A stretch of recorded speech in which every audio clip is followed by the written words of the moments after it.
దిత్వా తుఫాను దూసుకొస్తోంది. నైరుతి బంగాళాఖాతంలో దిత్వా తుఫాను కొనసాగుతున్న నేపథ్యంలో నెల్లూరు, చిత్తూరు, తిరుపతి జిల్లాలకు వాతావరణ విభాగం రెడ్ అలర్ట్ జారీ చేసింది. నిన్న మధ్యాహ్నానికి కరైకల్కు ఆగ్నేయంగా 120 కిలోమీటర్లు, పుదుచ్చేరికి దక్షిణ ఆగ్నేయంగా 220 కిలోమీటర్లు, చెన్నైకి దక్షిణంగా 330 కిలోమీటర్ల దూరంలో కేంద్రీకృతమై ఉంది. ఇది ఉత్తర వాయువ్య దిశగా కదులుతూ ఇవాళ ఉత్తర తమిళనాడు, పుదుచ్చేరి, దక్షిణ కోస్తా తీరాలను చేరువగా రాబోతుందని ఐఎండీ తెలిపింది. తుఫాను ఉత్తర వాయువ్య దిశగా కదిలే క్రమంలో ఇవాళ తెల్లవారుజామున తమిళనాడు, పుదుచ్చేరి తీరానికి 60 కిలోమీటర్లు, సాయంత్రానికి 25 కిలోమీటర్ల సమీపానికొచ్చింది. ఇది తీరం దాటే అవకాశం లేదని, తీరం వెంబడి కదులుతూ సముద్రంలోనే బలహీనపడుతుందని వాతావరణ నిపుణులు చెబుతున్నారు.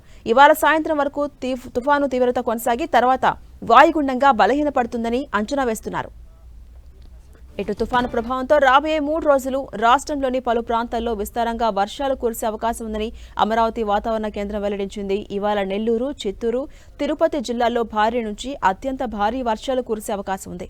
ప్రకాశం, అన్నమయ్య, కడప జిల్లాల్లో భారీ నుంచి అతి భారీ వర్షాలు పడతాయి.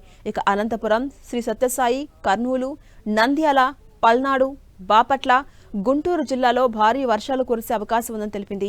రేపు ప్రకాశం, నెల్లూరు జిల్లాలో భారీ నుంచి అతి భారీ వర్షాలు కురిసే ఛాన్స్ ఉంది.